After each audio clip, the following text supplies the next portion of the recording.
Good morning, dear students. Welcome to my channel Enlighten.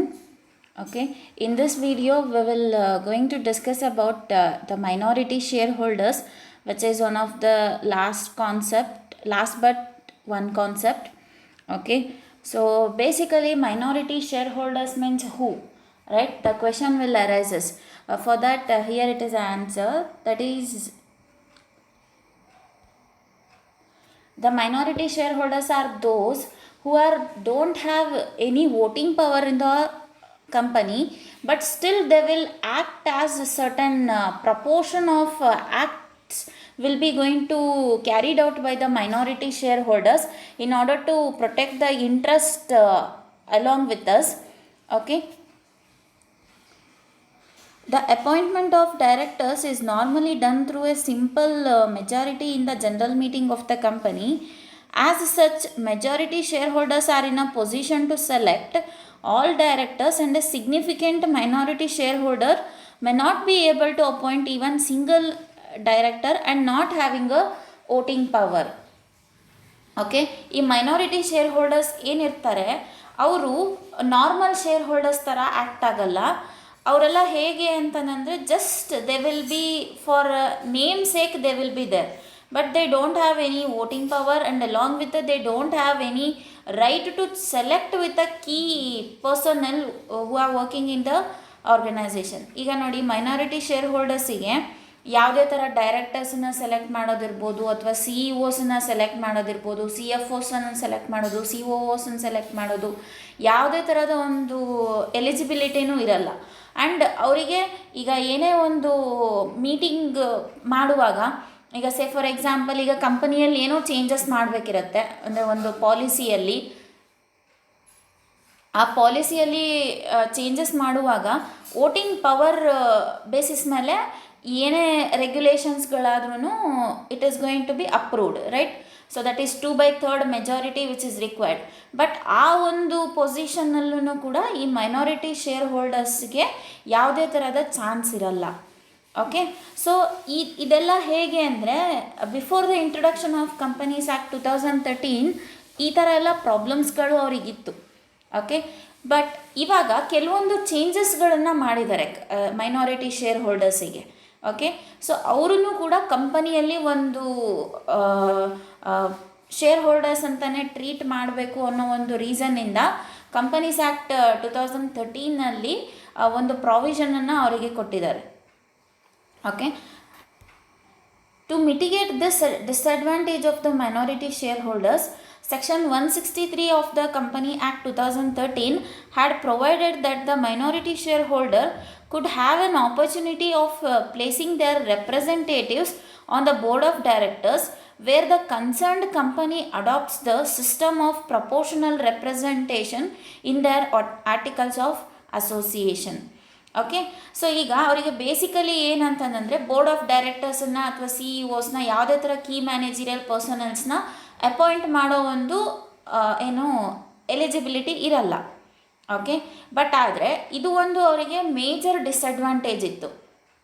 Okay, ಆ ರೀಸನಿಗೋಸ್ಕರ section 163 of the companies act ಒಂದು ಪ್ರಾವಿಷನನ್ನು ಮಾಡಿಕೊಡ್ತು ಅವರಿಗೆ. ಏನಂತ ಹೇಳಿದರೆ, ಈಗ ರೆಪ್ರೆಸೆಂಟೇಟಿವ್ ಆಗಿ ವಿ ಕ್ಯಾನ್ ವೋಟ್. ಓಕೆ, ಅಂದರೆ ಫಾರ್ ಎಕ್ಸಾಂಪಲ್, ಈಗ ಬೋರ್ಡ್ ಆಫ್ ಡೈರೆಕ್ಟರ್ಸಲ್ಲಿ ಎ ಮತ್ತು ಬಿ ಸಿ 3 ಜನ ಇರ್ತಾರೆ ಅಂತ ಅಂದ್ಕೊಳ್ಳಿ. ಓಕೆ, ಸೊ ಅದರಲ್ಲಿ ಮೆಜಾರಿಟಿ ಶೇರ್ ಹೋಲ್ಡರ್ಸ್ ಹೇಗೆ ಅಂದರೆ ವೋಟ್ ಮಾಡ್ತಾರೆ. ಓಕೆ, ಈಗ ನಾರ್ಮಲ್ಲಾಗಿ ನಾವು ಎಲ್ಲದಕ್ಕೂ ಎಲೆಕ್ಷನ್ನಲ್ಲಿ ಆ ಥರ ಎಲ್ಲ ಯಾವ ಥರ ವೋಟ್ ಮಾಡ್ತೀವಿ ಆ ಥರ ವೋಟ್ ಮಾಡ್ತಾರೆ. ಓಕೆ, ಬಟ್ ಆದರೆ ಮೈನಾರಿಟಿ ಶೇರ್ ಹೋಲ್ಡರ್ಸ್ ಹೇಗೆ ವೋಟ್ ಮಾಡ್ತಾರೆ ಅಂದರೆ ಜಸ್ಟ್ ರೆಪ್ರೆಸೆಂಟೇಟಿವ್ಸನ್ನು ಸೆಲೆಕ್ಟ್ ಮಾಡ್ತಾರೆ. ಈಗ ಸಿ ಅಂತ ಒಬ್ಬ ಪರ್ಸನ್ ಇರ್ತಾನೆ ಅಂದರೆ ಆ ಸಿ ಪರ್ಸನ್ನು ಮೈನಾರಿಟಿ ಶೇರ್ ಹೋಲ್ಡರ್ಸ್ ಸೆಲೆಕ್ಟ್ ಮಾಡಿರೋರು ಆಗಿರ್ತಾರೆ. ಓಕೆ, ಆ ಥರ. ಬಟ್ ಆದರೆ ಅವರಿಗೆ ವೋಟಿಂಗ್ ಪವರ್ ಇರಲ್ಲ ಯಾವುದೇ ಥರದ್ದು. ಓಕೆ, ಸೊ ಈ ಒಂದು ಪ್ರಾವಿಷನನ್ನು 2013 ಆ್ಯಕ್ಟಲ್ಲಿ ಮೈನಾರಿಟಿ ಶೇರ್ ಹೋಲ್ಡರ್ಸಿಗೆ ಇಂಟ್ರೊಡ್ಯೂಸ್ ಮಾಡಿದರು. ಓಕೆ, ಎ ಬಿ ಸಿ ಅಂತ ಹೇಳಿ ಬೋರ್ಡ್ ಆಫ್ ಡೈರೆಕ್ಟರ್ಸ್ ಇದ್ದರೆ, ಆ ಬೋರ್ಡ್ ಆಫ್ ಡೈರೆಕ್ಟರ್ಸಲ್ಲಿ ಸಿ ಪರ್ಸನನ್ನು ಅವರು ರೆಪ್ರೆಸೆಂಟೇಟಿವ್ ಆಗಿ ಪೋಸ್ಟಿಗೆ, ಅಂದರೆ ಡೈರೆಕ್ಟರ್ ಪೋಸ್ಟ್ ಅಥವಾ ಕೀ ಮ್ಯಾನೇಜರಿಯಲ್ ಪೋಸ್ಟಿಗೆ they can represent the persons, but they cannot vote for them. Okay, so ಅದ್ರ ಜೊತೆಗೆ ಇನ್ನೊಂದು ಪ್ರಾವಿಷನ್ ಏನು ಮಾಡಿದರು ಅಂದರೆ, ಅವರ ನೇಮ್ಸ್ಗಳನ್ನು ಆರ್ಟಿಕಲ್ಸ್ ಆಫ್ ಅಸೋಸಿಯೇಷನಲ್ಲೂ ಕೂಡ ರೆಕಮೆಂಡ್ ಮಾಡಿದರು. ಓಕೆ, ಸೊ ಅಂದರೆ ಯಾರೆಲ್ಲ ಮೈನಾರಿಟಿ ಶೇರ್ ಹೋಲ್ಡರ್ಸ್ ಇರ್ತಾರೆ ಅವರ ನೇಮ್ಸ್ಗಳು ಕೂಡ ಆರ್ಟಿಕಲ್ಸ್ ಆಫ್ ಅಸೋಸಿಯೇಷನಲ್ಲಿ ರೆಪ್ರೆಸೆಂಟ್ ಆಯಿತು. ಓಕೆ, ಅದು ಯಾವ ಬೇಸಿಸ್ ಮೇಲೆ ಅಂದರೆ ಪ್ರಪೋರ್ಷನಲ್ ಬೇಸಿಸ್ ಮೇಲೆ. ಇಲ್ಲಿ ಮೈನಾರಿಟಿ ಶೇರ್ ಹೋಲ್ಡರ್ಸ್ಗೆ ವೋಟ್ ಮಾಡಲಿಕ್ಕೆ 2 ಪ್ರಪೋರ್ಷನಲ್ ಮೆಥಡ್ಸ್ ಇದೆ, that I will deal with next. Okay, so ಇದು ನಿಮಗೆ ಅರ್ಥ ಆಯ್ತಲ್ಲ. Minority share holders are those share holders who don't have the voting power and they don't have any chance to appoint any directors in the company, but still they can represent the persons of them for in order to get any post in the company. Okay, and their name will be recognized in the articles of association, and these are all the provisions which are made as per the section 163 of the Company Act 2013. Okay, so next further we will move towards the section 244 of the Companies Act 2013, which is actually going to deal with the minority shareholders eligibility. Okay, ಈ section 244 ಏನಿದೆ ಅಲ್ಲ, ಅವರು ಯಾವ ಥರ ಆರ್ಗನೈಸೇಷನ್ನಲ್ಲಿ eligible ಇರ್ತಾರೆ. Okay, ಆ ಒಂದು ಪ್ರಪೋರ್ಷನನ್ನು we will going to discuss it in section 244 of companies act 2013. Okay, so here there is a 2 provisions which are there as per section 244. Those are 100 shareholders or 10% of shares, whichever is less in share capital of a company. Okay, so ಈ ಒಂದು provision ಏನು ಹೇಳುತ್ತೆ ಅಂದರೆ, ಈಗ minority share ಹೋಲ್ಡರ್ಸ್ನ, ಈಗ total number of share holders 1000 ಇರ್ತಾರೆ ಅಂತ ಅಂದ್ಕೊಳ್ಳಿ ಕಂಪನಿಯಲ್ಲಿ. ಓಕೆ, ಆ 1000 ಇದ್ದರೆ 100 share holders minority share holders ಆಗಿರಬೇಕು. ಓಕೆ, ಅಥವಾ ಈಗ 1000 ಶೇರ್ ಹೋಲ್ಡರ್ಸ್ ಇದ್ದಾರೆ ಅಂದರೆ 100 ಶೇರ್ಸ್ ಇದೆ ಅಂತಂದರೆ ಅದರಲ್ಲಿ 10% of shares need to be there for the minority share holders. Okay, so ಇದು ಎರಡರಲ್ಲಿ ಯಾವುದು ಲೆಸ್ ಬರುತ್ತೆ. Okay, whichever is less in share capital of a company, that will be going to deal with the minority share holders. Okay, so ಈಗ ನೋಡಿ, first provision ಏನು ಅಂದರೆ 100 share holders, ಅಂದರೆ ಈಗ 1000 ಶೇರ್ ಹೋಲ್ಡರ್ಸ್ ಇದ್ದಾರೆ ಅಂದರೆ ಕಂಪನಿಯಲ್ಲಿ 900 ಮೆಜಾರಿಟಿ ಶೇರ್ ಹೋಲ್ಡರ್ಸ್ ಇರಬೇಕು, 100 ಮೈನಾರಿಟಿ ಶೇರ್ ಹೋಲ್ಡರ್ಸ್ ಇರಬೇಕು. ಓಕೆ, ಈಗ ಏನಾಯಿತು, 100 ಶೇರ್ ಹೋಲ್ಡರ್ಸ್ ಅಂತಂದರೆ 100 ಶೇರ್ ಹೋಲ್ಡರ್ಸ್ ನಮಗೆ ಸಿಕ್ಕರು. ಓಕೆ, ಅದು ಒಂದು ಫಸ್ಟ್ ಪಾಯಿಂಟಲ್ಲಿ. ಈಗ 10% ಆಫ್ ಶೇರ್ಸ್, ಟೋಟಲ್ ಕಂಪನಿಯ share say for example 4 lakh ಅಂತ ಇದೆ ಅಂತ ಅಂದ್ಕೊಳ್ಳಿ. ಓಕೆ, ಸೊ 4 lakh ಶೇರ್ಸ್ ಇತ್ತು ಅಂದರೆ 10% ಆಫ್ ಇಟ್ ಅಂತಂದರೆ ಎಷ್ಟಾಗುತ್ತೆ, 400 ಶೇರ್ಸ್ ಆಗುತ್ತೆ. Okay, 900 share holders 100 share holders, ಇಲ್ಲಿ 400 shares, which ever is less ಅಂತಂದರೆ 100 ಶೇರ್ ಹೋಲ್ಡರ್ಸೇ ಲೆಸ್ ಇರೋದ್ರಿಂದ ಆ ಒಂದು ಪ್ರಪೋರ್ಷನ್ ಅಂದರೆ 1000 ಶೇರ್ ಹೋಲ್ಡರ್ಸಲ್ಲಿ 100 ಮೈನಾರಿಟಿ ಶೇರ್ ಹೋಲ್ಡರ್ಸು, ಇನ್ನು 900 majority share holders. Okay, so ಆ ಒಂದು ಪ್ರಾವಿಷನಲ್ಲಿ ಅವರಿಗೆ ಸೆಲೆಕ್ಟ್ ಆಯಿತು, which ever is less in share capital of a company. Okay, ಇದು ಫಸ್ಟ್ ಪ್ರಾವಿಷನ್ನು. ಅಂದರೆ ಮೈನಾರಿಟಿ ಶೇರ್ ಹೋಲ್ಡರ್ಸು ಕೂಡ ಕಂಪನಿಯ ಒಂದು ಅಂಗ ಅಂತ ಹೇಳ್ಕೊಳ್ಳೋಕ್ಕೆ ಇದು ಒಂದು ಪ್ರಾವಿಷನ್. ಓಕೆ, ಏನಕ್ಕೆ ಅಂತಂದರೆ ಮೈನಾರಿಟಿ ಶೇರ್ ಹೋಲ್ಡರ್ಸು ಕೂಡ ಭಾಳನೇ ಇಂಪಾರ್ಟೆಂಟ್ ಆಗ್ತಾರೆ.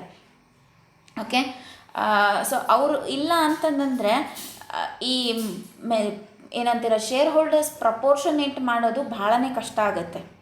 ಓಕೆ, ಆಮೇಲೆ ಅವರಿಗೆ ಹೇಗೆ ಅಂತಂದರೆ ಅವ್ರು ಜಸ್ಟ್ ಏನಂದರೆ ಪ್ರಾಫಿಟನ್ನು ಅಷ್ಟೇ ಎಂಜಾಯ್ ಮಾಡ್ತಾರೆ, ದೇ ವೋಂಟ್ ಬೇರ್ ದ ರಿಸ್ಕ್. ಓಕೆ, ಸೊ ಆ ಒಂದು ರೀಸನ್ನಿಂದ ಭಾಳಷ್ಟು ಜನ ಮೈನಾರಿಟಿ ಶೇರ್ ಹೋಲ್ಡರ್ಸ್ ಆಗೇ ಇರೋಕ್ಕೆ ಇಷ್ಟಪಡ್ತಾರೆ. ಓಕೆ, ಇದೇ ಒಂದು ರೀಸನ್ನಿಗೋಸ್ಕರ. Okay, so next we'll move towards the second provision under section 244, that is 1/3 of the total number of its members in case of a company without the share capital. Okay, first provision ಏನು ಅಂದರೆ 100 share holders ಅಥವಾ 10% of shares ಇವೆರಡರಲ್ಲಿ ಯಾವ್ದು less ಇರುತ್ತೆ ಅದನ್ನು consider ಮಾಡಬೇಕು minority share ಹೋಲ್ಡರ್ಸಿಗೆ ಅಂತ ಹೇಳುತ್ತೆ.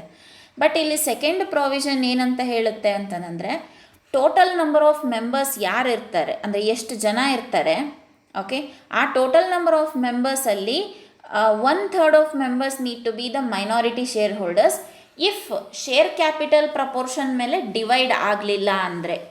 Okay, ಕೆಲವೊಂದು ಕಂಪನೀಸಲ್ಲಿ ಶೇರ್ ಕ್ಯಾಪಿಟಲ್ ಮೇಲೆ ಮೈನಾರಿಟಿ ಶೇರ್ ಹೋಲ್ಡರ್ಸನ್ನ ಡಿವೈಡ್ ಮಾಡಲ್ಲ, ಜಸ್ಟ್ ಮೆಂಬರ್ ಬೇಸಿಸ್ ಮೇಲೆ ಡಿವೈಡ್ ಮಾಡಿಬಿಡ್ತಾರೆ. ಓಕೆ, ಈಗ ಸೇ ಫಾರ್ ಎಕ್ಸಾಂಪಲ್ 75 ಮೆಂಬರ್ಸ್ ಇದ್ದರೆ, ಓಕೆ, ಆ 75 ಮೆಂಬರ್ಸಲ್ಲಿ 1/3 ಅಂತಂದರೆ 25 members. 25 members will be the minority share holders. Okay, ಇದು ಏನಂದರೆ without the share capital proportionate. First provision with of share capital of a company ಅಂದರೆ ಮೈನಾರಿಟಿ ಶೇರ್ ಹೋಲ್ಡರ್ಸಿಗೂ ಕೂಡ share ಕ್ಯಾಪಿಟಲಲ್ಲಿ ಒಂದು proportionate ಇದೆ ಅಂತ ಹೇಳಿ ತೋರಿಸ್ತಾರೆ. ಓಕೆ, ಬಟ್ ಸೆಕೆಂಡ್ ಪ್ರಾವಿಷನಲ್ಲಿ ಹೇಗೆ ಅಂತಂದರೆ ಶೇರ್ ಕ್ಯಾಪಿಟಲಲ್ಲಿ ಅವ್ರಿಗೆ ಯಾವುದೇ ಥರದ ಪ್ರಪೋರ್ಷನೇಟ್ ಕೊಡಲ್ಲ, ಜಸ್ಟ್ ಟೋಟಲ್ ನಂಬರ್ ಆಫ್ ಮೆಂಬರ್ಸಲ್ಲಿ ಇಷ್ಟು ಮೆಂಬರ್ಸ್ ಅಂತ ಹೇಳಿ, ಅಂದರೆ 1/3 of members will be considered as minority share holders in the company. Okay, ಅವ್ರಿಗೆ ಎಲ್ಲಿ ಕೂಡ ನೀವು ಇದು ಒಂದು ಯಾವಾಗಲೂ ನೆನ್ಪಿಟ್ಕೋಬೇಕು, ಅವ್ರಿಗೆ ಯಾವುದೇ ಥರದ ವೋಟಿಂಗ್ ಪವರ್ಸ್ ಇರ್ಬೋದು ಅಥವಾ ಯಾವುದೇ ಒಬ್ಬ ಕೀ ಮ್ಯಾನೇಜರಿಯಲ್ ಪರ್ಸನಲನ್ನು ಸೆಲೆಕ್ಟ್ ಮಾಡೋವಂಥ ಒಂದು ಆಪ್ಷನ್ ಅವ್ರಿಗೆ ಒಟ್ಟೇ ಇರಲ್ಲ. Okay, so this is regarding the provisions as per section 244 of companies act 2013. Okay, and next is they will not bear the risk but they will enjoy the profit.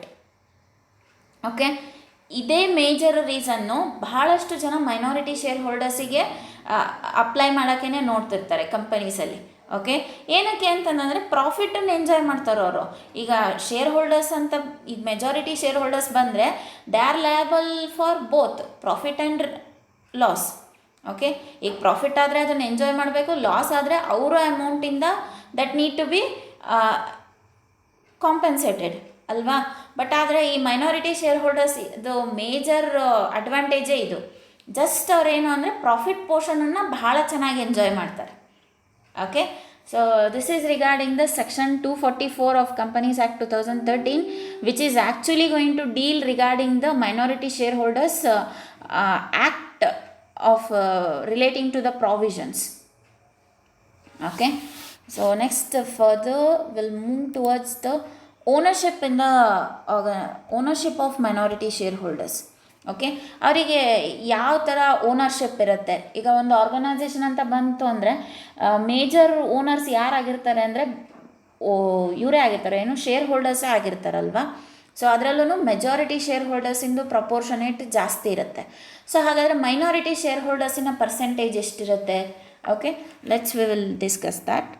That is, minority shareholders are the equity holders of a firm who does not enjoy the voting power of the firm by virtue of his or her below 50% of the ownership of the firm's equity capital will be going to lies in the hand of minority shareholders. Okay, ಅಂದರೆ ಸೇ for example 20% ಇರ್ಬೋದು ಅಥವಾ 30% ಇರ್ಬೋದು ಅಥವಾ 40% ಅಥವಾ 41% and 51%, 59% ಈ ಥರನಾದರೂ ಇರ್ಬೋದು. Okay, ಅಥವಾ 49-51% ಆದರೂ ಇರ್ಬೋದು. Okay, it all going to depends on the companies policies and the procedures which they have been followed from different periods. Okay, ಈಗ ಏನಕ್ಕೆ ಅಂದರೆ ಒಂದೊಂದು ಕಂಪನಿ ಬೇಸಿಸ್ ಮೇಲೂ ಕೂಡ ಡಿಫ್ರೆಂಟ್ ಆಗ್ತಾನೆ ಹೋಗುತ್ತೆ. ಓಕೆ, ಎಲ್ಲ ಕಂಪನೀಸ್ನಲ್ಲೂ ಪಾಲಿಸೀಸ್ ಇರ್ಬೋದು, ರೂಲ್ಸ್ ಇರ್ಬೋದು ಅಥವಾ ರೆಗ್ಯುಲೇಷನ್ಸ್ ಇರ್ಬೋದು ಒಂದೇ ಥರ ಇರೋಂಗಿಲ್ಲ. Okay, it will be going to differs. So ಆ ಒಂದು ಬೇಸಿಸ್ ಮೇಲೆ ಈ ಓನರ್ಶಿಪ್ಪು ಡೆಲ್ಟ್ ಆಗುತ್ತೆ. ಬಟ್ ಮೈನಾರಿಟಿ ಶೇರ್ ಹೋಲ್ಡರ್ಸಿನ ಓನರ್ಶಿಪ್ಪು ಬಿಲೋ 50% ಇರುತ್ತೆ ಯಾವಾಗಲೂ. Okay, so this is regarding the ownership of minority shareholders. Next, further we'll move towards the methods of voting minority shareholders. Okay, ಇಲ್ಲಿ minority share holders ಯಾವ ಥರ voting ಸಿಸ್ಟಮಲ್ಲಿ represent ಆಗ್ತಾರೆ ಅಂತ ಹೇಳಿ V will discuss. Okay, ಇಲ್ಲಿ ಎರಡು ಮೆಥಡ್ಗಳು ಬರುತ್ತೆ. ಒಂದು ಸಿಂಗಲ್ ಟ್ರಾನ್ಸ್ಫರಬಲ್ ವೋಟ್ ಆ್ಯಂಡ್ ಇನ್ನೊಂದು ಕ್ಯುಮ್ಯುಲೇಟಿವ್ ವೋಟಿಂಗ್ ಅಂತೇಳಿ. ಇವೆರಡೂ ಏನಂತಂದರೆ ಪ್ರಪೋರ್ಷನಲ್ ವೋಟಿಂಗ್ ಬೇಸಿಸ್ ಮೇಲೆ ವೋಟ್ ಆಗುತ್ತೆ. ಓಕೆ, ಈಗ for example single transferable vote ಅಂತ ಫಸ್ಟ್ ನಾನು ಏನು ಹೇಳಿದೆ. So first we will discuss with that. Okay,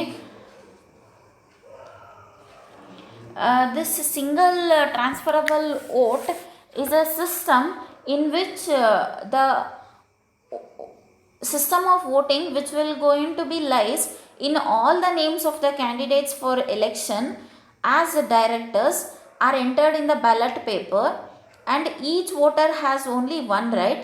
However, he is permitted to indicate first preference, second preference and third preference and so on in the ballot paper. Okay, ಇಲ್ಲಿ ಹೇಗೆ ಅಂದರೆ single transferable vote ಸಿಸ್ಟಮಲ್ಲಿ ಯಾವ ಥರ ಅಂತಂದರೆ, ಈಗ ಒಂದು ballot ಪೇಪರನ್ನು ಕೊಟ್ಟಿರ್ತಾರೆ. ಆ ಬ್ಯಾಲೆಟ್ ಪೇಪರಲ್ಲಿ ಈಗ ಡೈರೆಕ್ಟರ್ಸ್ ಇಷ್ಟು ಜನ ನಿಂತಿರ್ತಾರೆ. ಫಾರ್ ಎಕ್ಸಾಂಪಲ್ 5 ಜನ ಡೈರೆಕ್ಟರ್ಸ್ ನಿಂತಿರ್ತಾರೆ ಅಂತ ಅಂದ್ಕೊಳ್ಳಿ ಆರ್ಗನೈಸೇಷನಲ್ಲಿ. ಸೊ ಫಸ್ಟ್ ಪ್ರಿಫರೆನ್ಸ್ ಯಾರು, ಸೆಕೆಂಡ್ ಪ್ರಿಫರೆನ್ಸ್ ಯಾರು, ಥರ್ಡ್ ಪ್ರಿಫರೆನ್ಸ್ ಯಾರು, ಫೋರ್ತ್ ಪ್ರಿಫರೆನ್ಸ್ ಯಾರು, ಫಿಫ್ತ್ ಪ್ರಿಫರೆನ್ಸ್ ಯಾರು ಅಂತ ಹೇಳಿ ವೋಟನ್ನು ಮಾಡಬೇಕು.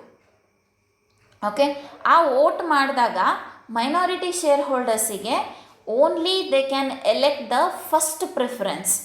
ಬಟ್ ಮೆಜಾರಿಟಿ ಶೇರ್ ಹೋಲ್ಡರ್ಸಿಗೆ ಎಲ್ಲ ಪ್ರಿಫರೆನ್ಸಸ್ಗಳ್ನೂ ಏನು ವೋಟ್ ಮಾಡ್ಬೋದು. ಬಟ್ ಮೈನಾರಿಟಿ ಶೇರ್ ಹೋಲ್ಡರ್ಸಿಗೆ ಫಸ್ಟ್ ಪ್ರಿಫರೆನ್ಸ್ ಆಫ್ ಡೈರೆಕ್ಟರ್ಸನ್ನು ವೋಟ್ ಮಾಡಲಿಕ್ಕೆ ಅಷ್ಟೇ ಅವಶ್ಯಕತೆ, ಅಂದರೆ ಎಲಿಜಿಬಿಲಿಟಿ ಇರುತ್ತೆ.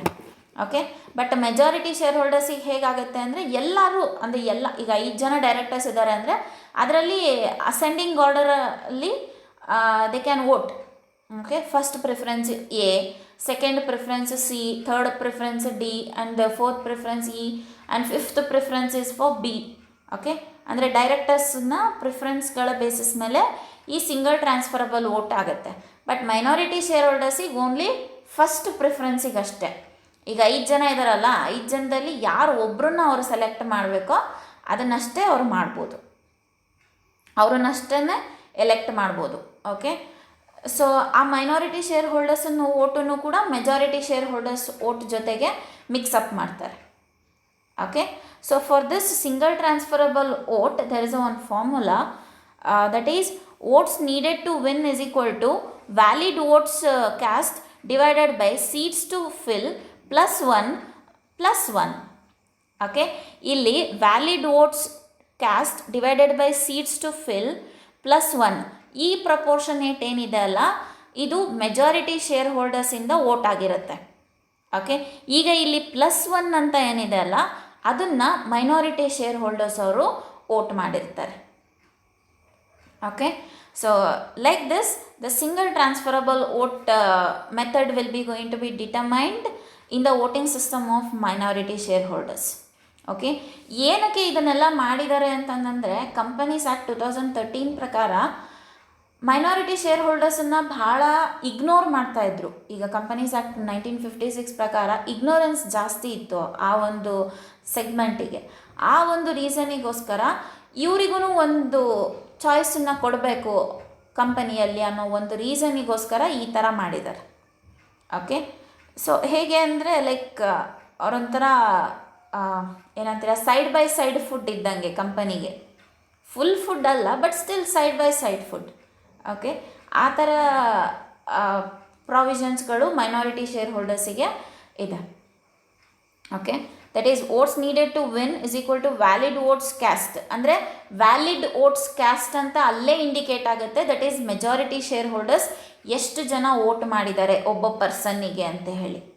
Okay, divided by seats to fill ಅಂದರೆ ಈಗ ನಂಬರ್ ಆಫ್ ಡೈರೆಕ್ಟರ್ಸ್ ಪೋಸ್ಟ್ ಇರೋದು 3 ಜನಕ್ಕೆ ಅಂತಂದರೆ ಆ 3 ಜನ +1. ಓಕೆ, ಅದಾದಮೇಲೆ ಬ್ರ್ಯಾಕೆಟ್ ಕ್ಲೋಸ್ ಮಾಡಿ +1 ಏನಿರುತ್ತೆ ಆ ಪರ್ಸನಿಗೆ ಎಷ್ಟು ಮೈನಾರಿಟಿ ಶೇರ್ ಹೋಲ್ಡರ್ಸ್ ಅವರು ವೋಟ್ ಮಾಡಿದ್ದಾರೆ. ಓಕೆ, ಅದರ ಬೇಸಿಸ್ ಮೇಲೆ voting system it is going to be determined. Okay, ಇದಕ್ಕೆ ನಾವೇನಂತ ಕರಿತೀವಿ ಅಂದರೆ ಸಿಂಗಲ್ ಟ್ರಾನ್ಸ್ಫರಬಲ್ ಓಟ್ ಅಂತ ಕರಿತೀವಿ. Okay, so next method is cumulative voting method. Okay, so this is very interesting, and here everything will be cleared. Okay, that is in this system each shareholder is entitled to vote one vote per share multiplied by the number of directors to be elected. Okay, ಅಂದರೆ ಒಂದೇ ವೋಟನ್ನು ಹಾಕಬೇಕು, multiplied by ಎಷ್ಟು number of directors ಇದ್ದಾರೆ ಅನ್ನೋದ್ರ ಬೇಸಿಸ್ನಲ್ಲೇ multiplication ಆಗ್ತಾ ಹೋಗುತ್ತೆ. Okay, in case in a case where multiple candidates are being considered for multiple positions and each shareholder has the option of placing all his votes towards one seat, or he can also choose to split his votes in different actions. Okay, say for example, total number of candidates stood in the elections for the post of directors is 6. Okay, ಈಗ ಎಷ್ಟು 6 members director ಪೋಸ್ಟಿಗೆ ನಿಂತಿದ್ದಾರೆ. Okay, ಅದರಲ್ಲಿ total number of directors required for the post is 4. Okay, ಈಗ actual ನಿಂತಿರೋದು 6 ಜನ ಎಲೆಕ್ಷನಿಗೆ ನಿಂತಿದ್ದಾರೆ, but ಅಲ್ಲಿ ಪೋಸ್ಟ್ಗಳು ಖಾಲಿ ಇರೋದು 4 ಡೈರೆಕ್ಟರ್ಸ್ ಪೋಸ್ಟಿಗೆ ಅಷ್ಟೇ ಖಾಲಿ ಇದೆ. ಓಕೆ, ಸೊ ಈಗ majority share holders in number is 55. Okay, 55 ಜನ ಮೆಜಾರಿಟಿ ಶೇರ್ ಹೋಲ್ಡರ್ಸ್ ಇದ್ದಾರೆ. Okay, minority share holders in number is 45. Majority share holders 55, minority share holders 45. So here the total number of share holders R 100. Okay, ಇವಾಗ ಫಾರ್ಮುಲಾನ apply ಮಾಡೋದು ಏನಂತಂದರೆ majority share holders multiplied by number of directors required for the post. So ಅದನ್ನು ನಾವೀಗ apply ಮಾಡಿದರೆ, C formula, number of votes is equal to 1 vote per share multiplied by the number of directors to be elected.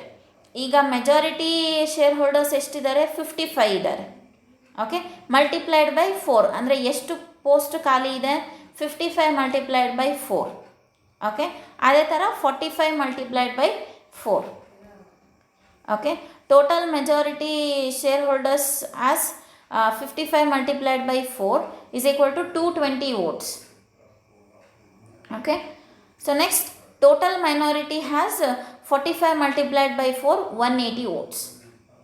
Okay, so ಈಗ cumulative votes ಆಯಿತು. ಈಗ ಇದನ್ನು ಹೇಗೆ split ಮಾಡೋದು? Right, ಈಗ 220 ವೋಟ್ಸು ಮೆಜಾರಿಟಿ ಶೇರ್ ಹೋಲ್ಡರ್ಸ್ ಅವರು elect ಮಾಡಿದ್ರು, but ಅದರಲ್ಲಿ ನಾವು ಹೇಗೆ ಡಿಟರ್ಮೈನ್ ಮಾಡೋದು ಇಂಡಿವಿಜುವಲ್ ಅಂತ ಹೇಳಿ, ರೈಟ್? ಅದಕ್ಕೆ ಮತ್ತೆ ಅಗೇನ್ ಒಂದು ಡಿಫ್ರೆಂಟ್ ಸೆನ್ಯಾರಿಯೋ ಇದೆ. ಹೇಗೆ ಅಂತಂದರೆ, ಇದೇನು 220 ವೋಟ್ಸ್ ಅಂತ ಬಂದಿರುತ್ತಲ್ಲ, ಅಲ್ಲಿ ಒಬ್ಬೊಬ್ಬ ಪರ್ಸನಿನ ಕ್ಯಾಲಿಬರನ್ನು ಕೌಂಟ್ ಮಾಡ್ತಾರೆ. ಓಕೆ, ಕ್ಯಾಲಿಬರನ್ನು ಕೌಂಟ್ ಮಾಡಿ, ಅಂದರೆ ಅವರ ಒಂದು ಪರ್ಫಾರ್ಮೆನ್ಸ್ ಗ್ರಾಫ್ ಬೇಸಿಸ್ ಮೇಲೆ. ಓಕೆ, ಈಗ ಕಂಪನಿಯಲ್ಲಿ ಈಗ ಒಬ್ಬ ಎಂಪ್ಲಾಯಿ ಇದ್ದಾನೆ ಅಂದರೆ everything it is going to be determinable, ರೈಟಾ? ಸೊ ಕಂಪನಿಯಲ್ಲಿ ಇದ್ದಾನೆ ಅಂತಂದರೆ ಅವನು ಪ್ರೀವಿಯಸ್ ಪರ್ಫಾರ್ಮೆನ್ಸ್ಗಳನ್ನು ನೋಡಿ ಅದನ್ನು ಮತ್ತೆ ಮಲ್ಟಿಪ್ಲೈ ಬೇಸಿಸ್ ಮೇಲೆ they are going to elect the director post. Okay, and ಇಲ್ಲಿ ಮೈನಾರಿಟಿ ಅವ್ರದ್ದಂತೂ ಆಲ್ರೆಡಿ ವೋಟಿಂಗ್ ಪವರ್ ಕಮ್ಮಿನೇ ಇದೆ. ಸೊ ಈ ಒಂದು ಇದನ್ನು ಕೂಡ ಪರ್ಫಾರ್ಮೆನ್ಸ್ ಗ್ರಾಫನ್ನು ಮತ್ತೆ ಅಗೇನ್ ಕಂಪೇರ್ ಮಾಡ್ತಾರೆ. Okay, so this is regarding the cumulative voting. ಅಂದರೆ ಏನೂ ಇಲ್ಲ, ಎಷ್ಟು ಜನ ಶೇರ್ ಹೋಲ್ಡರ್ಸ್ ಇದ್ದಾರೆ and number of directors required for the post. So ಅದ್ರ ಬೇಸಿಸ್ನಲ್ಲೇ ಮಲ್ಟಿಪ್ಲಿಕೇಶನ್ ಮಾಡಿ ಅದಕ್ಕೆ ಮತ್ತೆ ಇನ್ನೊಂದು ಅಂದರೆ ಪರ್ಫಾರ್ಮೆನ್ಸ್ ಗ್ರಾಫ್ ಮೇಲೆ ಮಲ್ಟಿಪ್ಲಿಕೇಶನ್ ಮಾಡಿ ಡಿಟರ್ಮೈನ್ ಮಾಡ್ತಾರೆ ನಂಬರ್ ಆಫ್ ಅಂದರೆ ಡೈರೆಕ್ಟರ್ ಯಾರು ಆಗಬೇಕು ಅಂತ ಹೇಳಿ. Okay, so this is regarding cumulative voting, and these are the 2 ways in which the methods of voting of minority shareholders can be determinable. Okay, so this is regarding the minority shareholders. Okay, ಈಗ ನೀವು minority share holders ಅಂತಂದರೆ ನೆನ್ಪಿಟ್ಕೋಬೇಕಾಗಿರೋ things ಅಂತ ಹೇಳಿದರೆ, minority share holders they don't have any voting power and they don't have any right to select with the directors or any key managerial personnel, but as per the section 244 of the Companies Act 2013, they can have the provision with of share capital and without of share capital. If with of share capital they want to go, then they can the company can elect the minority shareholders as 100 shareholders or 10% of shares, whichever is less, they can take them as a minority shareholders in the company. And if the company don't want to go on the basis of share capital, then they can select with a 1/3 of the total number of its members in case of a company. Okay, and here the minority shareholders just they will enjoy the profit. Okay, they don't bear the risk. Okay, that is the beauty of the minority shareholders, ರೈಟಾ. ಹಾಗಾಗಿನೇ ಭಾಳ ಜನ ನಾವು minority share holders ಆಗೇ ಇರ್ತೀವಿ ಅಂತ ಹೇಳಿ prefer ಮಾಡೋದು ಭಾಳ. ಓಕೆ, ಸೊ ಆ್ಯಂಡ್ ನೆಕ್ಸ್ಟ್ ಏನು ಅಂತಂದರೆ, there are 2 methods of voting of minority share holders. ಅವರು ಫಸ್ಟು ಸಿಂಗಲ್ ಟ್ರಾನ್ಸ್ಫರಬಲ್ ವೋಟಲ್ಲಿ they can vote in the organisation, and in the form of second, that is in the form of cumulative voting also they can vote in the organisation. Okay, so this is all regarding the minority shareholders in the company. Okay, so ಇವರಿಗೆ minority share ಹೋಲ್ಡರ್ಸಿಗೆ ಭಾಳ ಈ ಥರ ಎಲ್ಲ provision ಸಿಕ್ಕಿದ್ದೆ companies act 2013 ಪ್ರಕಾರ. First ಅವ್ರಿಗೆ ಈ ಥರ ಎಲ್ಲ ಯಾವುದೇ ಥರದ ಪ್ರಾವಿಷನ್ಸ್ಗಳು ಇರಲಿಲ್ಲ. ಓಕೆ, ಸೊ ಫಸ್ಟ್ ಎಲ್ಲ ಹೇಗೆ ಅಂದರೆ, ಕಂಪನೀಸ್ ಆ್ಯಕ್ಟ್ 1956 ಜಸ್ಟ್ ಒಂದು ನೇಮ್ ಸೇಕಿಗೋಸ್ಕರ ಅಷ್ಟೇ ಅವ್ರನ್ನ ಕಂಪನಿಯಲ್ಲಿ ಇಟ್ಕೊಳ್ತಾ ಇದ್ರು. But they don't have any these kind of rules and regulations pertaining to minority shareholders. Okay, so this is regarding the minority shareholders. Okay, so thank you. If you found any doubts, you can ask me in Zoom meeting. Okay, thank you so much. Thank you.